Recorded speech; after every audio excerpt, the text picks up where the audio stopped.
I didn't cry at my own wedding. That is a fact I have held and turned over in my mind, like a smooth, cold stone, many times since. It was a Tuesday in April, the kind of day that promises spring but delivers only a sharp, lingering chill.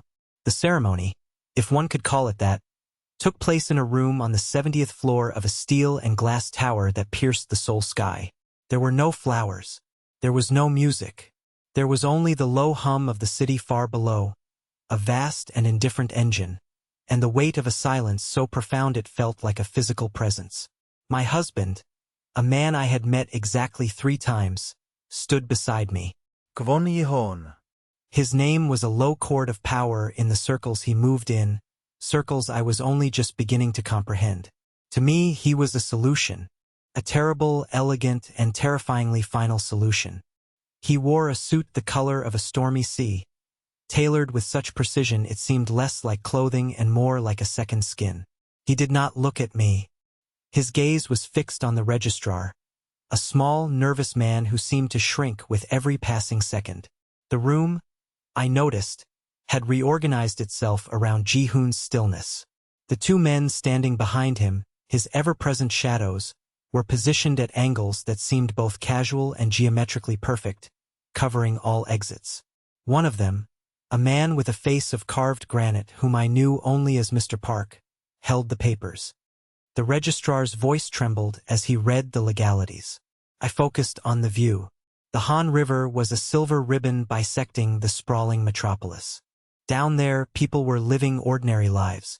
They were hailing cabs, buying coffee, worrying about bills and dinner and the day of the week. I felt a pang of longing for that world so sharp it almost bent me in two.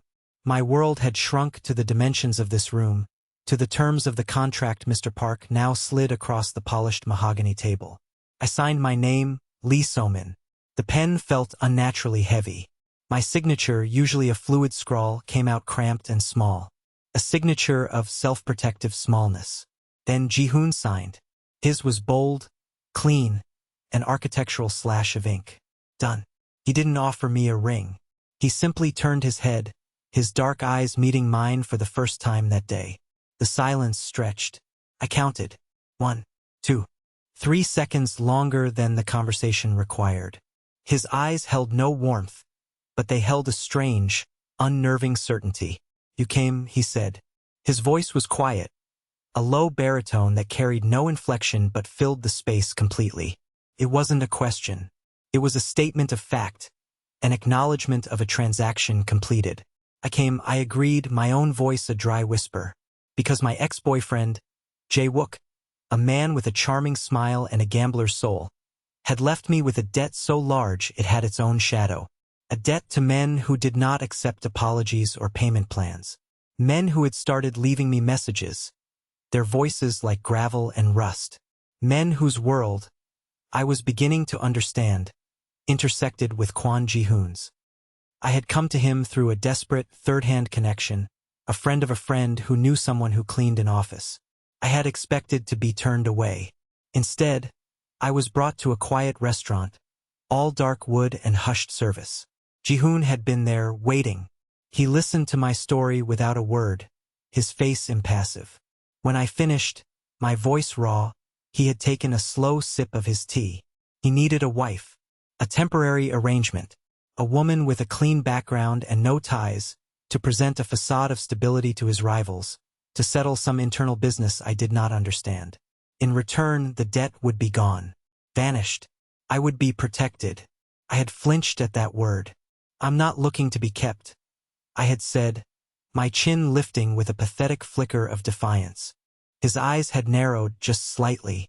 It is not about keeping, he had replied, his voice still quiet. It is about living. I understood the distinction.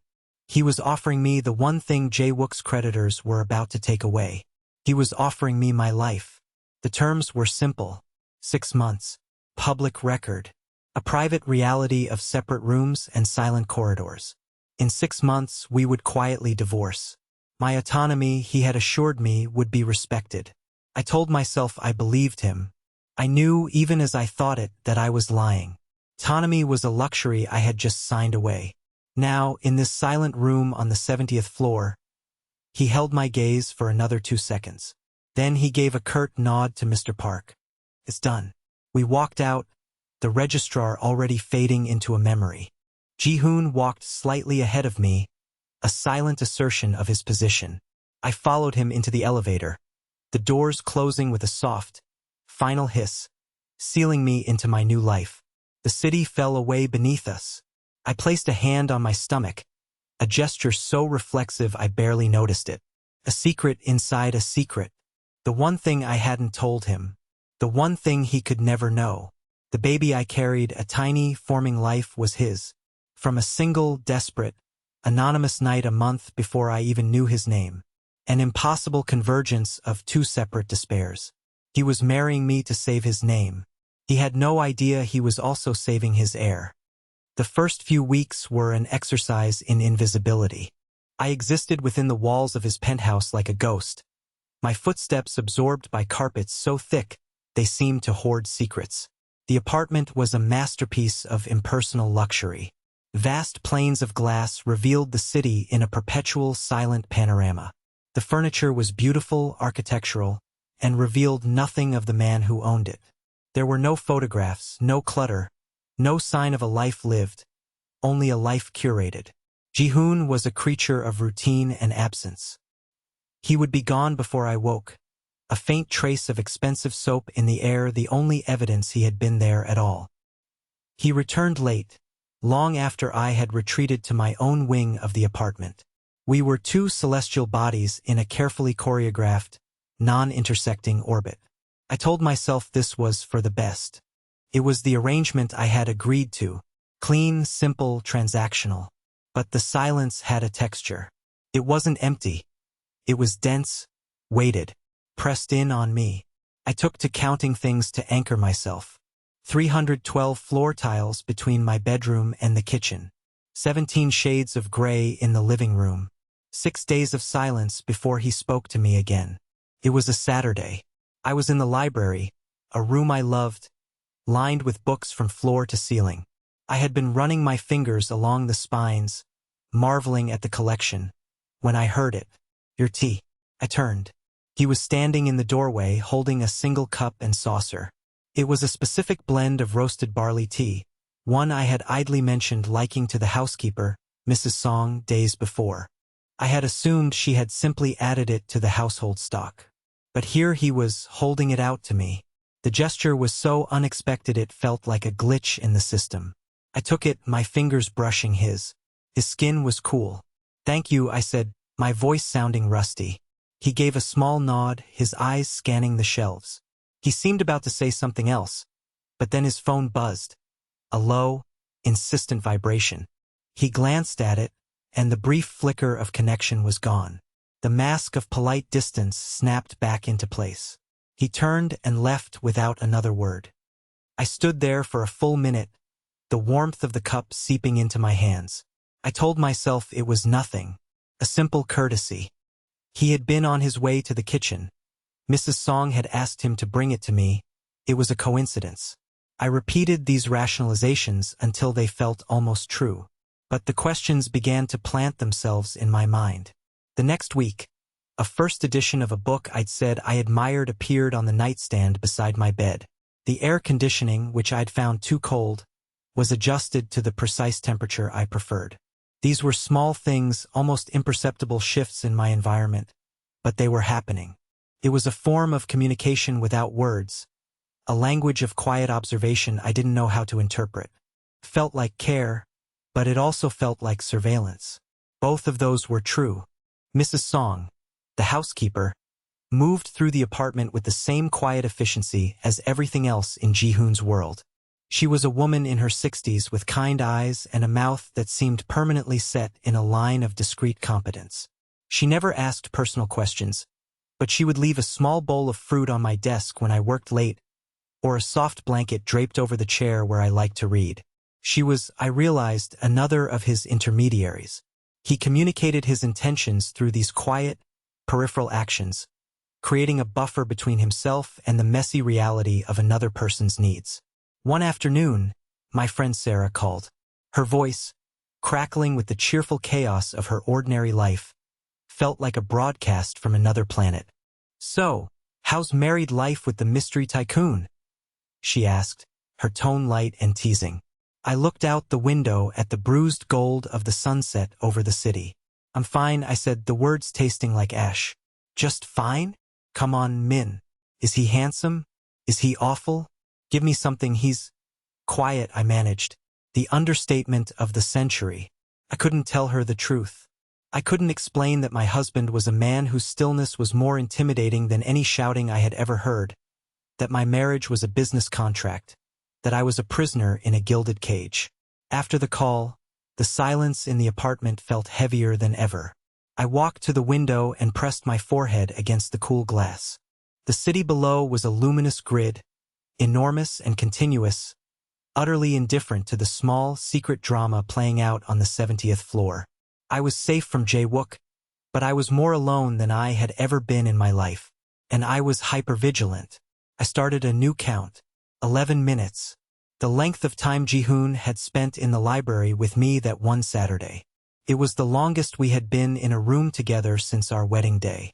Felt like a lifetime. The first message from Jae-wook arrived on a Tuesday, exactly 1 month after the wedding. It was an email sent to my old personal address. The subject line was just my name. The body of the message was short. "You can't hide behind him forever, Somin. Some debts can't be paid with money." A cold dread, familiar and sickening, washed over me. I had thought this was over. I had believed Kwon Ji-hoon's power was absolute, that he had excised this cancer from my life. But Jae-wook had always been tenacious, his particular brand of poison rooted in a refusal to let go. I stared at the words on the screen, my heart hammering against my ribs. My first instinct was to delete it, to pretend it never happened. My second was to handle it myself. This was my mess, my past. I had brought this trouble to Ji-hoon's door, and the thought of admitting my continued vulnerability felt like a profound failure. The promise I had made to myself, to not be managed or handled, rose up in me, fierce and protective. I would not be a damsel. I would not be a burden. I wrote a terse reply. "Leave me alone. It's over." I hit send, my hand trembling. I told myself it was the right thing to do. A firm boundary. A clear message. That was my first mistake. The week that followed was thick with attention only I could feel. I jumped at every sound, checked my email obsessively. I felt watched even in the sterile safety of the penthouse. I grew thinner, the shadows under my eyes deepening. I pushed food around my plate at dinner. The one meal Mrs. Song insisted on my taking in the main dining area, just in case Ji-hoon decided to join me. He did twice that week. He sat at the opposite end of the long, polished table, the distance between us a vast, unbridgeable canyon. He said nothing, but I felt his eyes on me. His gaze wasn't curious. It was analytical, like a predator assessing a change in its environment. On Friday evening, I was in my small office space, trying to focus on a translation project, when he appeared in the doorway. I hadn't heard him approach. He was just there. The air in the room seemed to compress. He was holding a file, but his attention was entirely on me. "You are not sleeping," he stated. Again, not a question. A fact. "I'm fine," I said, the reflexive lie springing to my lips before I could stop it. My hands were clenched so tightly in my lap my knuckles were white. He took a step into the room. His gaze dropped to my hands, then back to my face.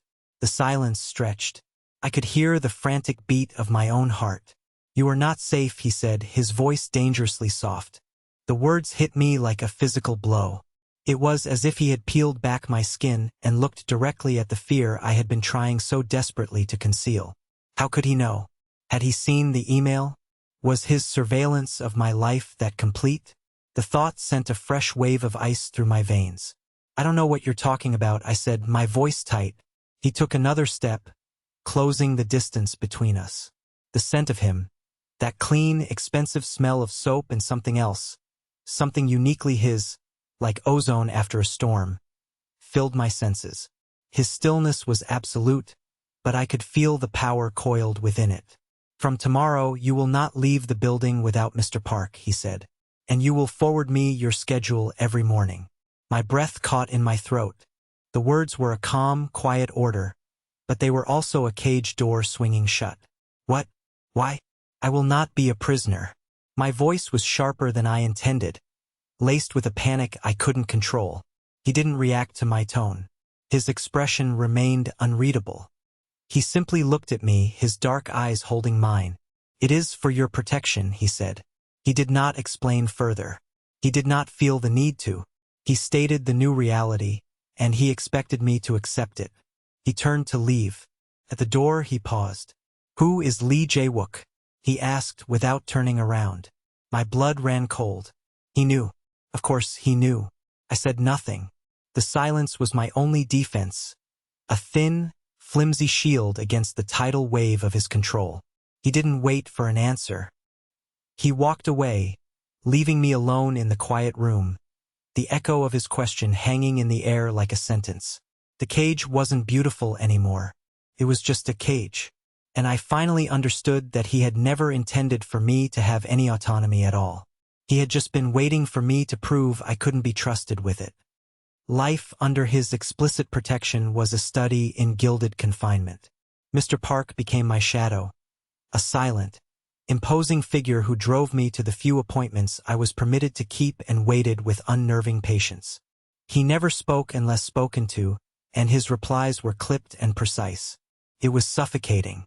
I felt like a rare, fragile object being transported from one secure location to another. My rebellion was small and petty. I deliberately took 11 minutes longer than necessary to get ready each morning.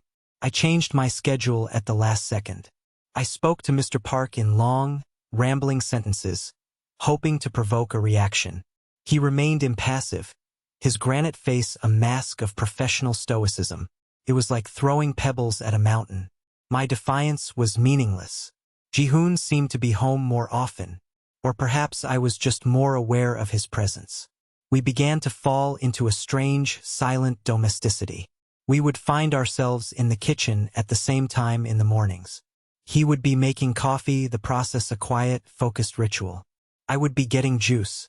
We moved around each other in the large, gleaming space without touching, a careful, practiced choreography. He would place my mug of barley tea on the counter without a word. I would murmur a thank you to the air. One evening, he found me curled on the sofa in the living room, staring out at the rain-streaked windows. The city lights were blurred into a watercolor wash of neon and gold. He didn't speak, just sat in an armchair across from me. The only sound was the rhythmic drumming of the rain against the glass. I counted the seconds of silence. They mounted into minutes. 17 minutes passed. It was the longest we had ever been together without an agenda. Then he spoke. "It is Wednesday," he said. I turned to look at him. He was watching me, his head tilted slightly. In the dim, amber light of the lamp beside him, his features seemed softer. "I'm aware," he replied. "Me tone dry." A ghost of a smile touched his lips. It was there and gone in an instant, an almost smile, a brief flicker of light before the mask returned. It was so fleeting I wondered if I had imagined it. "It makes the week feel longer," he added. I felt a strange, answering twitch at the corner of my own mouth, an almost smile in return. "It does," I agreed. The conversation was absurdly simple, a gentle, deadpan exchange about nothing at all. But it felt monumental.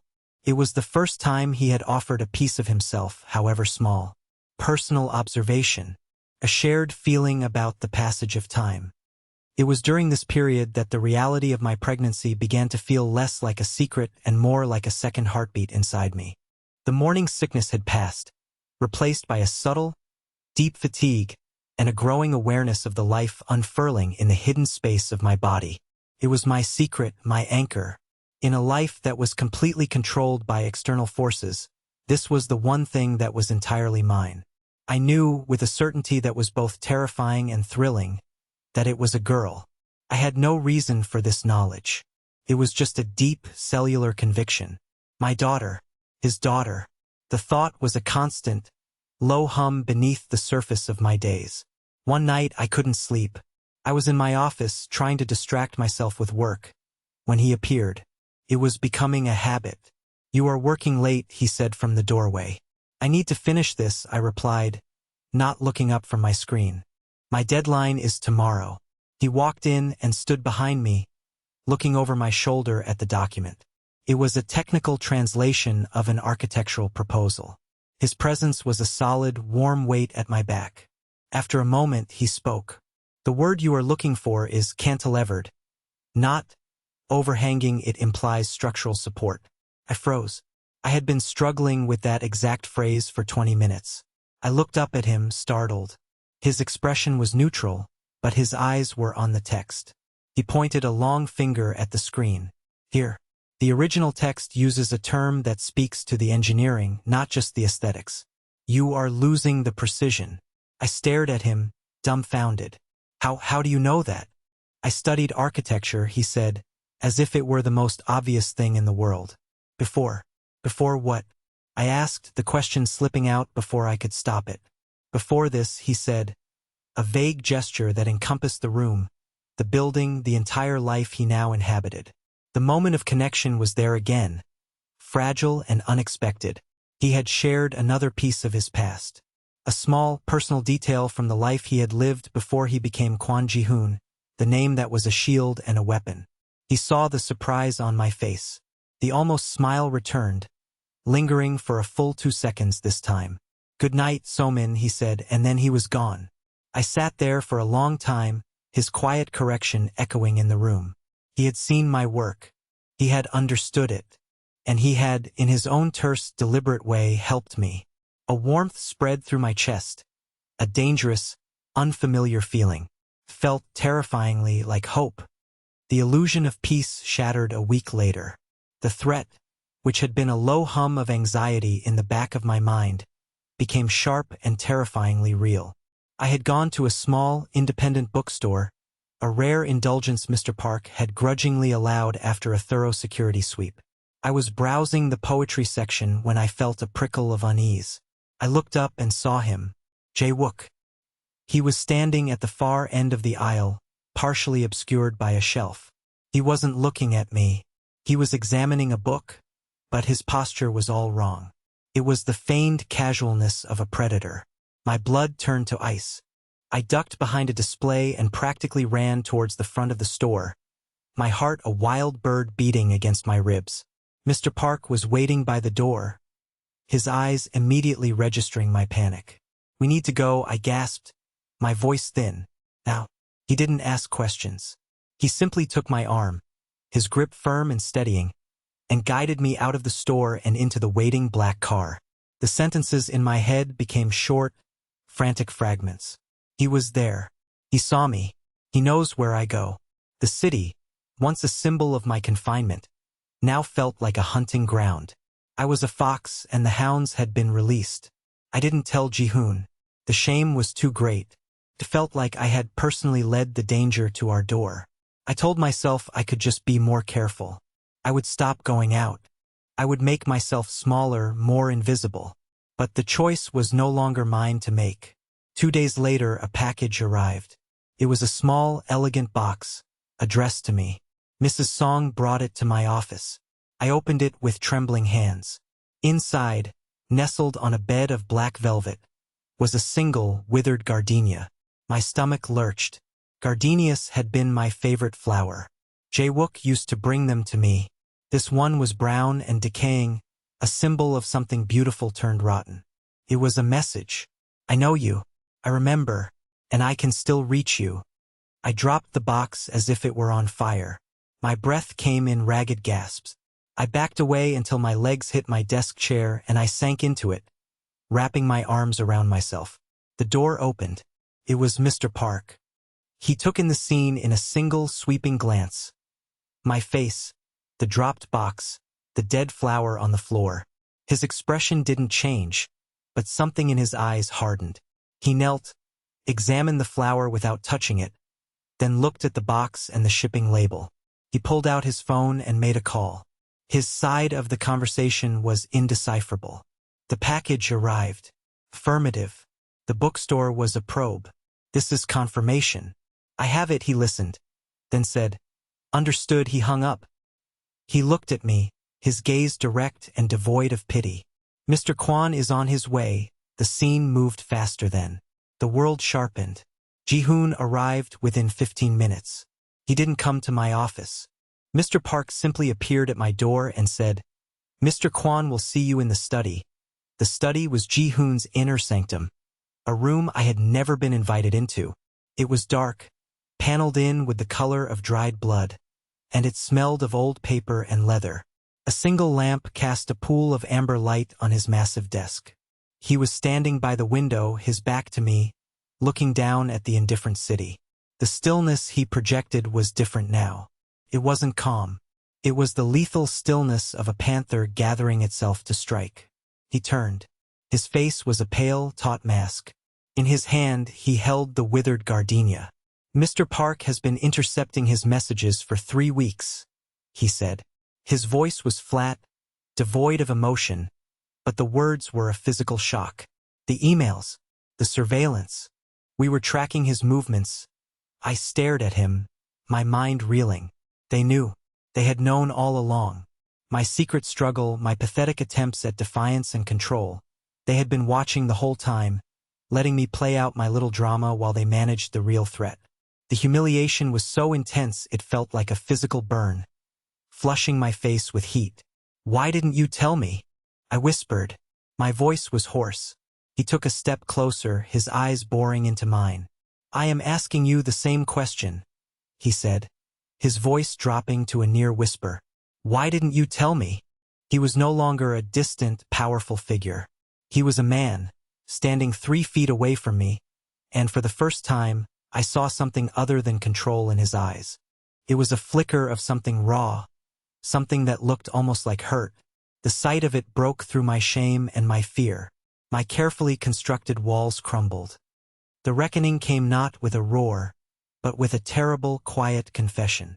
The dam of my secrecy, my pride, my fierce and foolish independence, it all broke. I told him everything. I told him about Jae-wook, not just the debt, but the man himself. The charm that slowly curdled into control, the way he made my world smaller and smaller until he was the only thing in it. I told him about the instability I had been running from my whole life, a childhood spent in the shadow of my parents' own bad decisions, and how Jae-wook had felt like a repeat of a pattern I was desperate to escape. I spoke in a low, halting voice, the words spilling out of me in a disorganized rush. He listened. He just stood there, the dead flower still in his hand, and listened. He did not interrupt. He did not judge. The sheer force of his attention was a physical thing, a container holding the shattered pieces of my story. When I finished, my voice trailed off into a ragged whisper. The silence that fell was different from the ones that had come before. It wasn't empty or tense. It was heavy, weighted with the truth I had finally laid at his feet. I stood there, exposed and trembling, waiting for the verdict, for the cold dismissal, the "I told you so," the quiet contempt. I expected him to retreat back into the fortress of Kwon Ji-hoon, the man who handled problems. Instead, he moved. He closed the small distance between us. He raised his free hand, slowly, deliberately. I flinched, a pathetic, reflexive motion born of a past I had just finished describing. His hand stopped. He held it there, suspended in the air between us for a long, silent moment. Then, very gently, he tucked a stray strand of hair behind my ear. His fingers, warm and dry, brushed against my temple, my jaw. The touch was feather-light, but it grounded me, a single point of warmth in the cold chaos of my fear. He let his hand linger there for 2 seconds longer than the gesture required. A current, quiet but powerful, passed between us. It was an apology. It was an assurance. It was a promise. My breath hitched. I looked up into his eyes, and the mask was gone. In its place was a landscape of emotion I had never seen before. Regret, a fierce protectiveness, and something else, something deeper and more vulnerable that I didn't dare name. He said nothing. He didn't need to. In that single, tender gesture, a new contract had been drawn between us, one that had nothing to do with business or debt. I had shown him my weakness, and he had met it not with power, but with a quiet, disarming grace. That was the moment my fear began to transform into something else entirely. The atmosphere in the penthouse shifted after that night. The heavy, watchful silence was replaced by a new quiet, one that felt less like an absence and more like a shared space. The change was subtle, a series of small adjustments in the emotional architecture of our lives. Ji-hoon began to join me for breakfast. We would sit at the vast dining table, but the distance between us felt smaller. He would read the paper, I would sip my tea, and the silence would be comfortable, companionable even. He started leaving his study door open when he worked from home. Sometimes, I would walk past and see him at his desk, the lamplight carving his face out of the shadows, and he would look up and our eyes would meet for a moment. No words were exchanged. None were needed. The acknowledgement was enough. A week after my confession, he took me to a formal event. It was a charity gala for a city orchestra, held in a grand, historic hall. It was the first time we had appeared in public as a couple. He introduced me simply as my wife, the words sounding strange and yet undeniably solid in the opulent room. I wore a dark blue dress Mrs. Song had laid out for me, a garment so elegant and understated it made me feel both protected and seen. I felt his hand on the small of my back all evening, a light but constant pressure that was both a claim and a support. It was there I met the knowing female outsider. Her name was Madame Choi, a woman of advanced age with eyes as bright and sharp as a bird's. She was a patron of the arts and, I gathered from the deference shown to her, a matriarch of one of the city's old, powerful families. She cornered me near the string quartet, her gaze direct and appraising. "You are not what I expected," she said, her voice a dry rustle of silk. I wasn't sure how to respond. "I'm not sure what to expect of myself most days," I admitted, a sliver of honesty that seemed to please her. She smiled, a network of fine lines crinkling around her eyes. "Kwon Ji-hoon does not collect things," she said, her eyes flicking towards him across the room. He was in conversation with two stern-faced men, but I could feel his awareness of me, a faint but perceptible pull. "He has no interest in possessions. He protects what he values." She looked me directly in the eye. "There is a difference. Do you understand it?" Her words stayed with me. He protects what he values. It reframed everything. The surveillance, the restrictions, the silent observation. I had seen it all as control, as a negation of my autonomy. But what if it was simply his language of care? A clumsy, overbearing, but sincere expression of a value he held. I was a problem he was solving, yes, but perhaps I was also something more. A few nights later, he found me on the small, glass-enclosed balcony that adjoined the living room. It was a space I'd discovered he tended to himself, filled with carefully cultivated orchids and bonsai trees. A secret garden in the sky. I had mentioned once, weeks ago, that my grandmother used to grow orchids. Now a row of them, their blossoms a delicate, ghostly white, bloomed under the city lights. He came and stood beside me, not speaking, just looking at the plants. "They require a specific kind of attention," he said finally, his gaze on a particularly intricate bonsai. "Consistent conditions, the right balance of light and water. They do not thrive on neglect." He paused, then turned his head to look at me. "And they do not like to be moved." The metaphor was as clear as the glass surrounding us. He was talking about me. He was explaining himself, his methods, in the only way he knew how. Through analogy, through the quiet language of his private world. In that moment, I understood. His protection wasn't about overriding my choice. It was about creating the conditions, the consistent, stable environment where I could finally have one. The world he inhabited was dangerous and unstable. He was the stone in the middle of the river, and his control was the way he rerouted the current around me. It wasn't a cage. It was a breakwater. And for the first time, I didn't feel the urge to fight against it. I felt a quiet, profound sense of gratitude. The feeling was so overwhelming it scared me. Felt too much like love. And love was a complication our contract had never accounted for. The end of the external threat was as quiet and absolute as its beginning had been insidious. There was no dramatic confrontation, No news report. There was only a single sentence from Ji-hoon. We were having breakfast.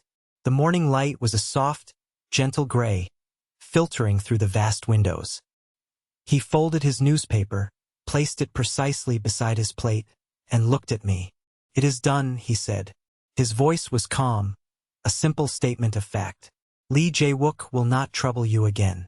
Just that. The finality in his tone was chilling.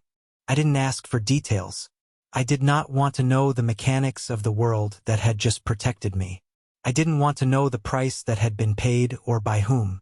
I only knew that a weight I had been carrying for years, a dark, heavy stone of fear and debt, had been lifted. I could feel its absence. I could breathe again. I closed my eyes for a moment, a silent, shuddering wave of relief passing through me. Thank you, I whispered.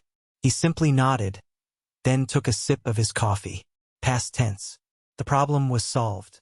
The danger was gone. And with its departure, a new, more complicated tension entered the room. The original reason for our arrangement was gone. The debt was settled, the threat neutralized. The terms of our 6-month contract were, for all intents and purposes, fulfilled. I was free. The thought should have been liberating. Instead, it was terrifying.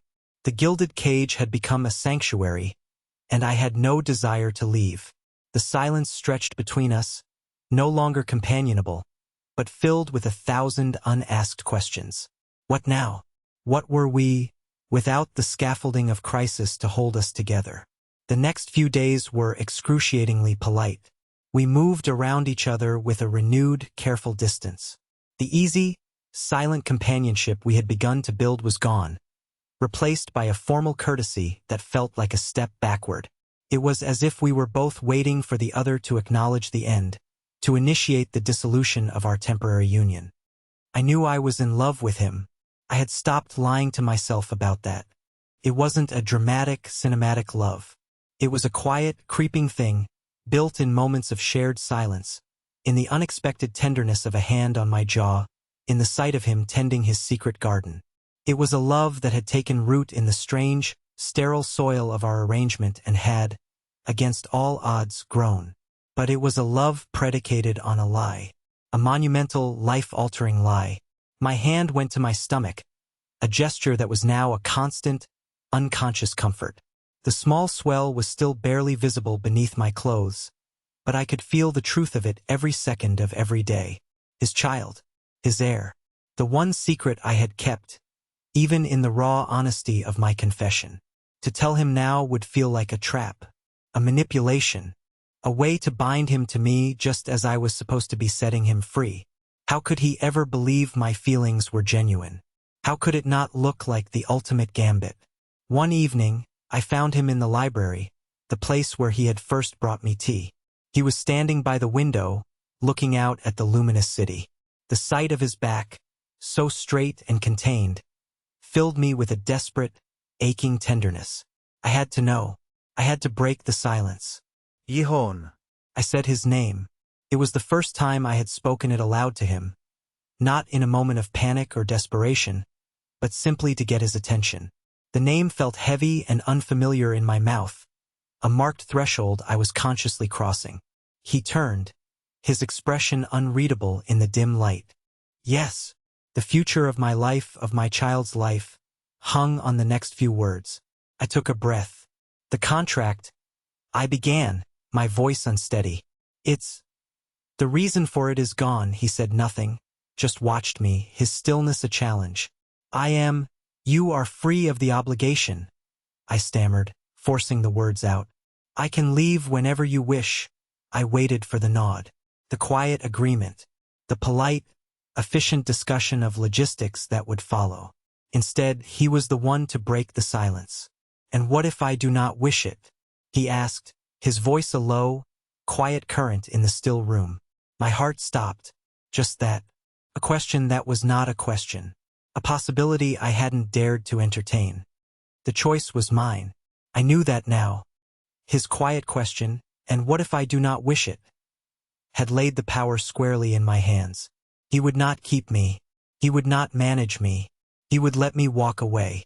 The autonomy he had promised me on the first day, The one I thought was a lie was real after all. He was simply waiting for me to be strong enough to claim it. But to claim a future with him meant telling him the final truth. The secret I held was no longer just mine. If I chose to stay, it would be a lie at the very foundation of our life together. It was a betrayal I could not live with.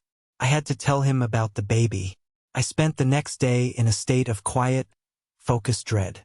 I planned the words, rehearsed them in my head, but they all sounded hollow, manipulative. There was no good way to say it.